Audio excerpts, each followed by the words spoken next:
Guys, we are back with the report of the second ACG League, and this one was weird, I have to say. As you can see, 4 people played water, 3 guys played wind, and only one person, only one soul played light.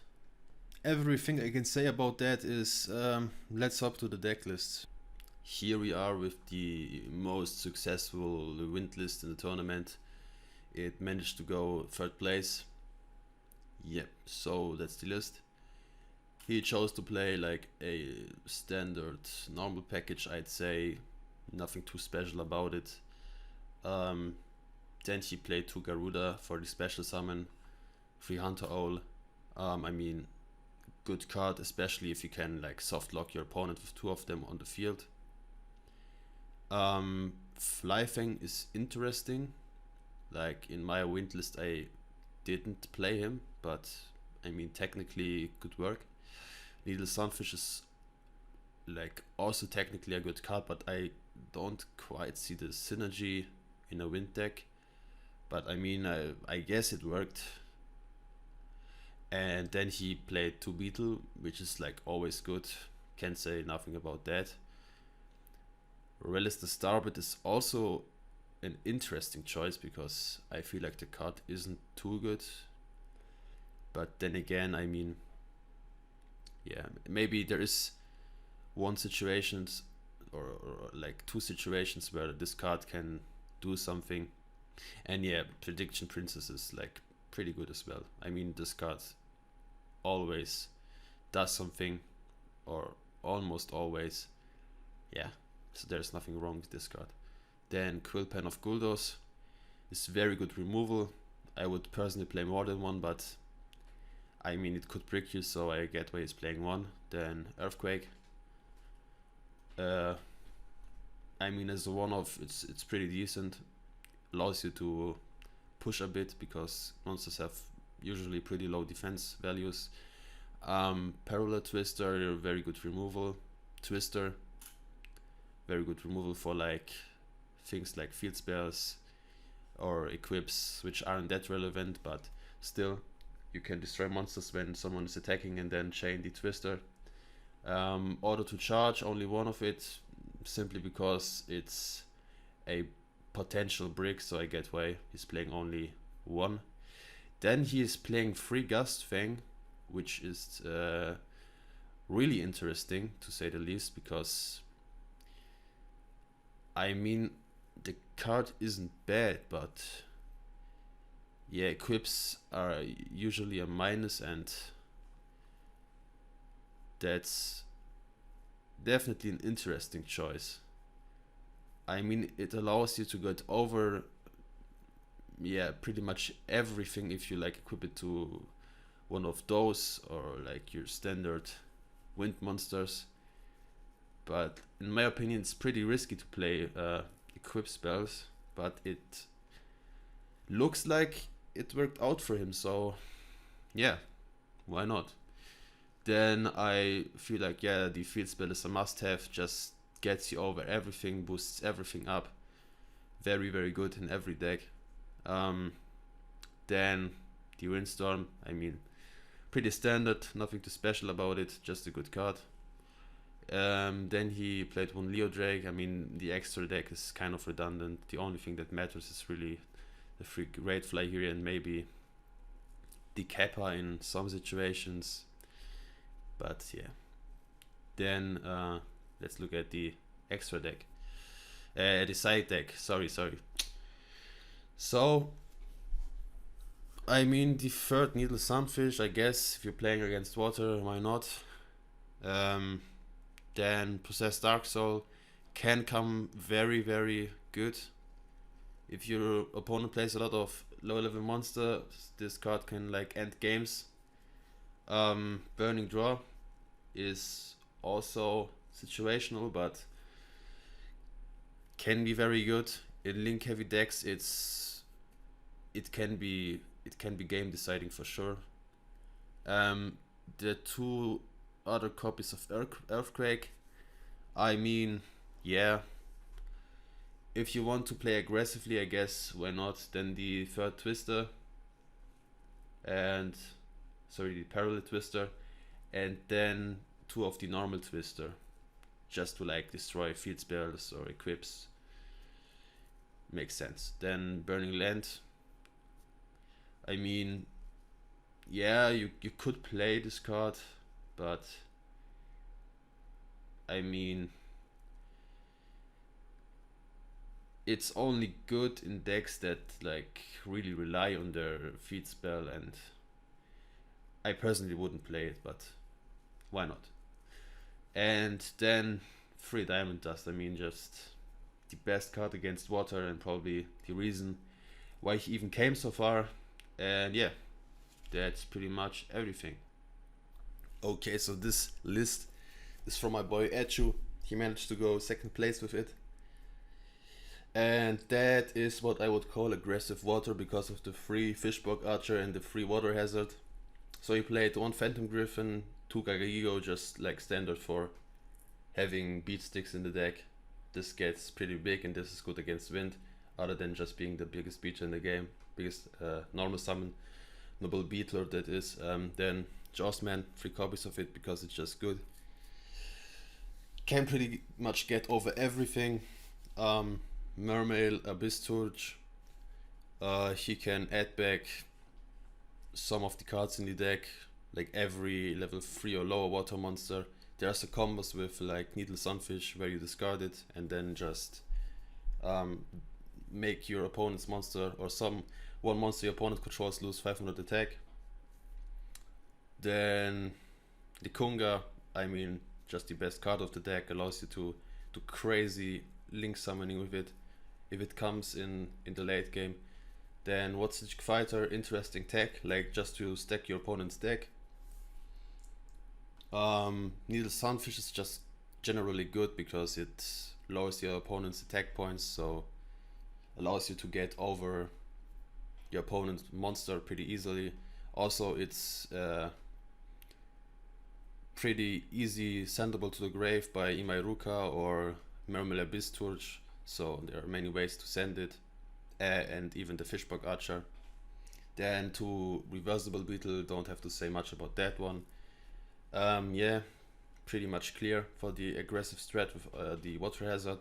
Then Imairuka, 3 copies of it just to set up your grave to get a bit of draw power in, good choice. Starboy just to boost him up.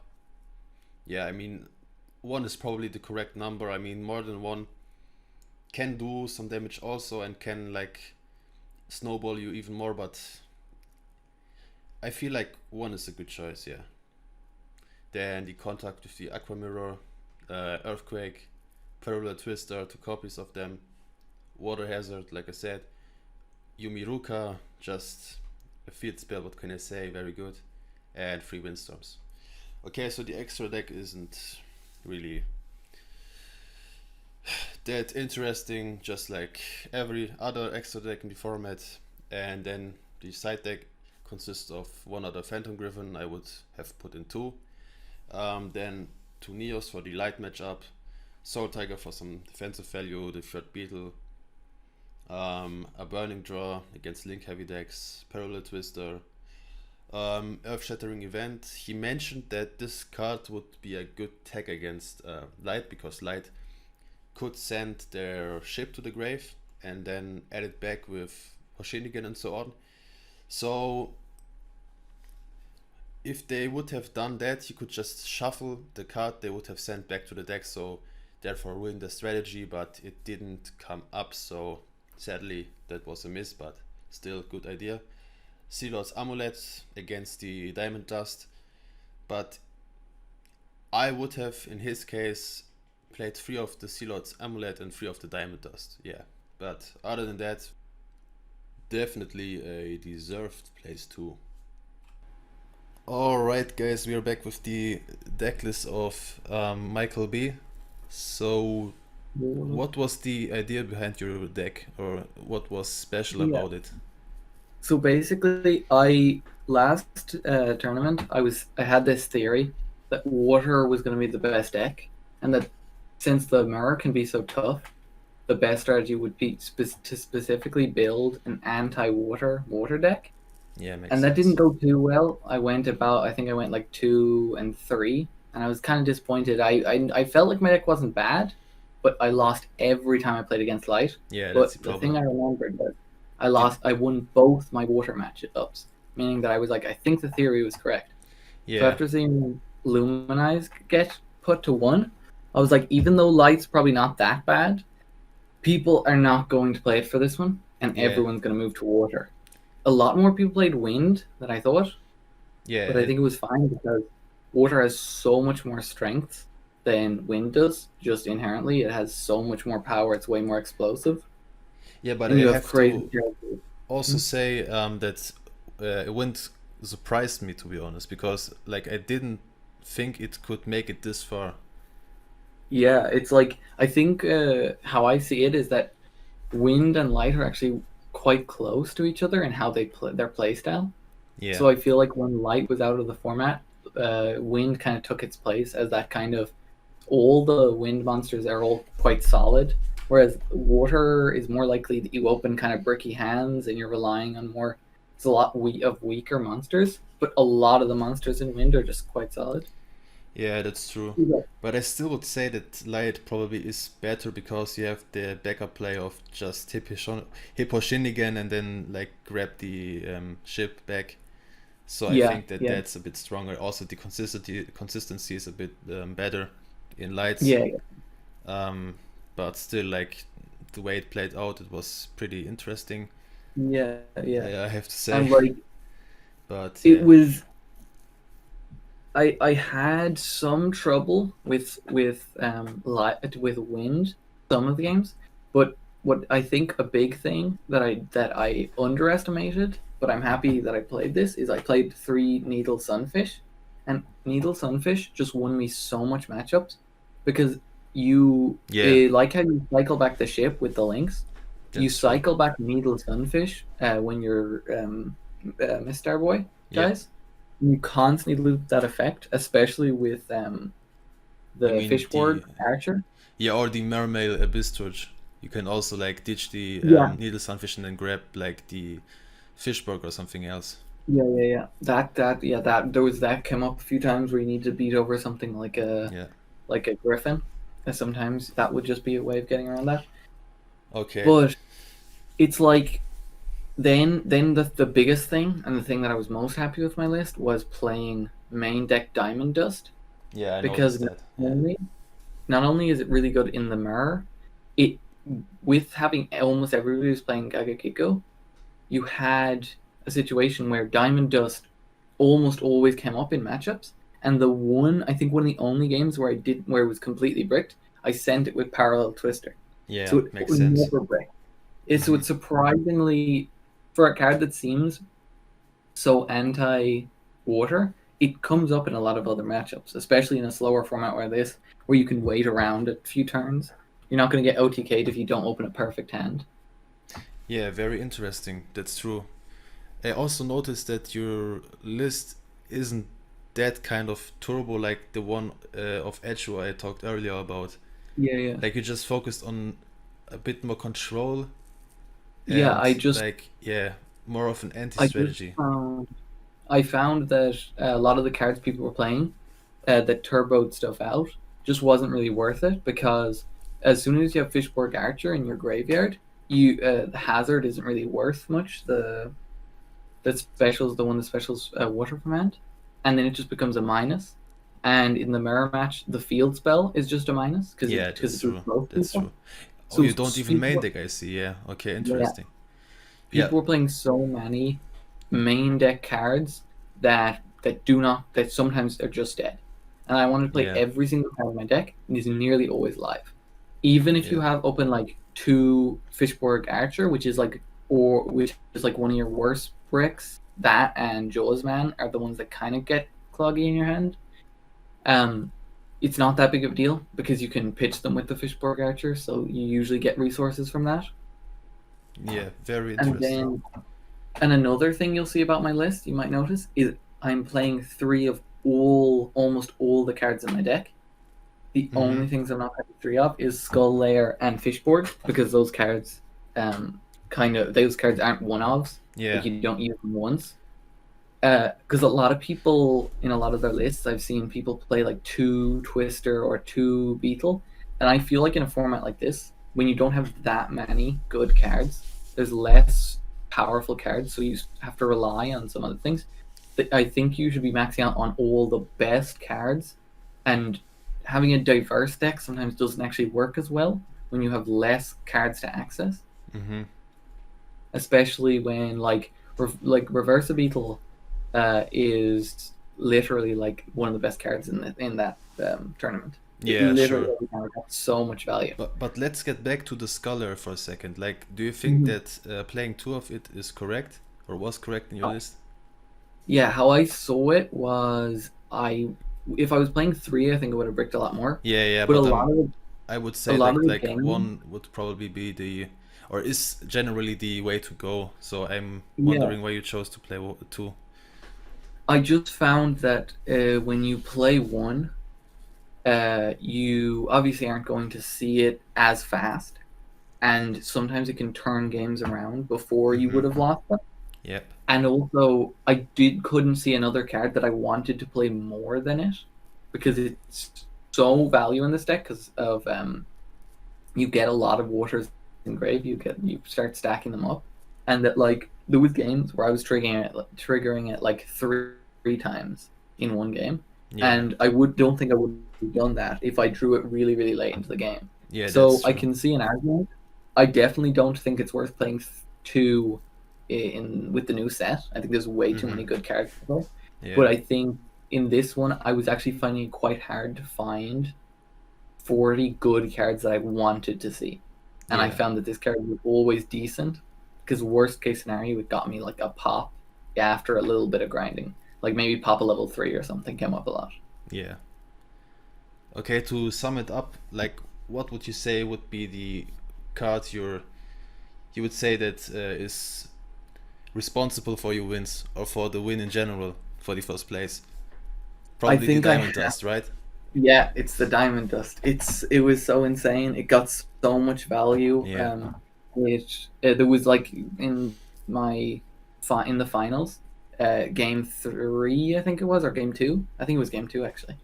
I was in a position where I had 2 Miss Starboys on field, and they had I think like 800 life points left, and I just Diamond Dusted my own Miss Starboys for game.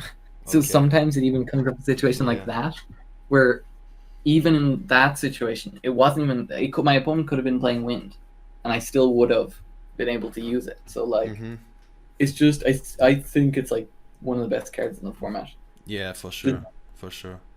until Water stops seeing play, I'll be playing it. Maybe even I'll see, but I honestly would consider playing it main deck again, depending Okay, on how that it is goes. very interesting because while water still is very strong, there are now other threats too.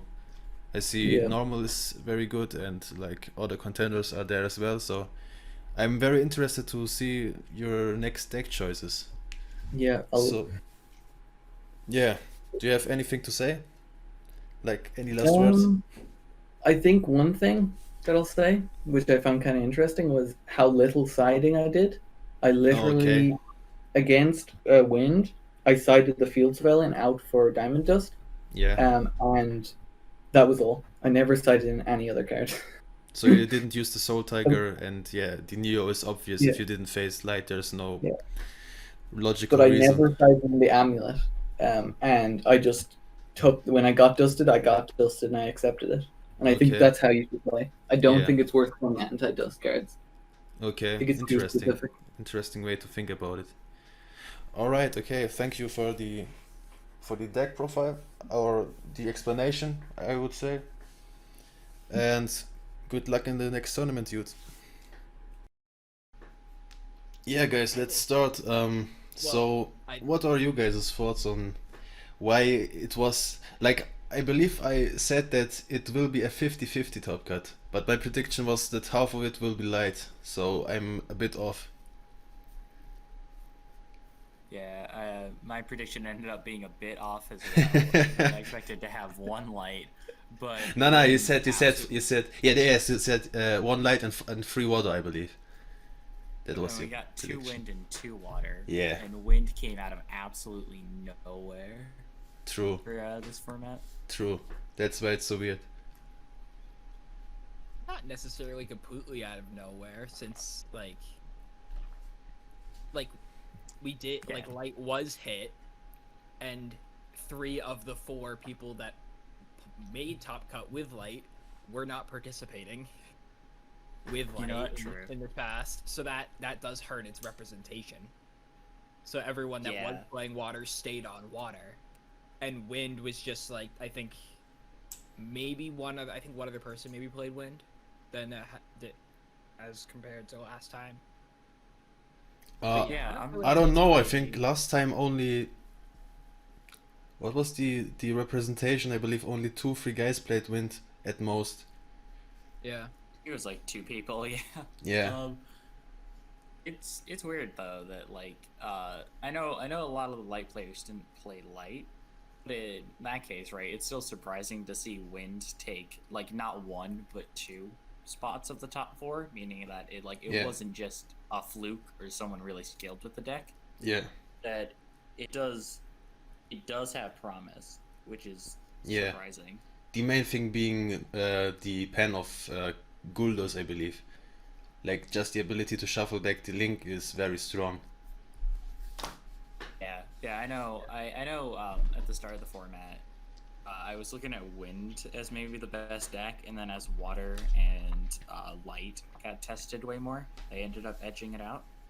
But Goldos is still an absolutely crazy card, because any bounce is just so good in this format right now, and getting back True. monsters from the grave isn't always a downside. I think the other reason why light did not do as well was because they were a lot more prepared for it this time around, because a lot of people in the first tournament were not aware of how strong light truly was before, and then since top 4 was all light, everyone came in this next week prepared to counter light as much as they could. Yeah, at least the people that played at the time. Everyone I think was like sideboarding for light and water, like the diamond dust. I know a couple people were maining dust. For light, people went to like Link Charmer, Possessed Dark Soul to take fighters, Neo in the side, for just an anti-light beat stick, Yeah. which I think helped a lot, especially in the case of Wind, because Wind's appeal is that, oh, it's a beatdown deck, but like, what does it offer over water that has Water Hazard? It has Birdman Joe. Yeah. That's a fun card. Yeah, but the interesting part is that the top 3 list that was wind didn't even run Birdman Show. He played 0 copies of it, which was interesting. It's still really weird to me, but I can see it, right? Because if you're trying to be like, all right, well, I'm not going to win the Tribute War, Jaws, you're just going, all right, Jaws Man is the better card, and I won't always have Dust for it. Yeah. So let me just run some other generic good stuff. Yeah. And also just they want consistent board presence. They don't want to brick with the Birdman Joe, which is its one downfall. It's the fact Yeah, that that's the one thing that's true. it's definitely a brick in your opening hand. And the other thing is that its effect isn't really that worth it most of the times, because like at best you can maybe bounce or force a windstorm out, but I mean other than that there aren't many applications for his effect. I'm pretty sure it gets like better in the upcoming set, but like against Luminize in this set specifically, it's Yeah, nice, okay, but, yeah. you know, Luminize got limited to 1. Yeah, It's There's nice only against one battle light traps, player. but I mean against light it's still very good, that's true. But against water, which doesn't really run that much battle traps just in the deck, it's not as strong. But I'd still also makes argue it you helps good. against field spells. I'll argue it helps against field spells as well, because field spells is like they can play it the next turn. But also, it's what matters is this turn they don't have the attack points, and Joe will usually be the biggest thing on the field. Yeah. Which is so helpful, because against like light, Chip is now 19 and not 24, which is bigger than Joe. Against Water Gaga Gigo is now instead of being 50 bigger, it's like 450 smaller. Yeah. Yeah, that's true. Man, yeah. I have to say, I like this top cut is the last thing I would have expected. Like, it's really interesting how the format evolved, like without even adding any cards. Yeah, I call it a complete anomaly, but I think the hit to light and people just having the time to explore more and then sideboard better against what was established meta from the first tournament Yeah. ended up changing a lot more than I think we could have predicted. Yeah, maybe people were just, or at least the new players were just in the mindset of maybe thinking that since one card got hit, the deck is now bad without even testing it out, and that was why they didn't even bother to test it. True.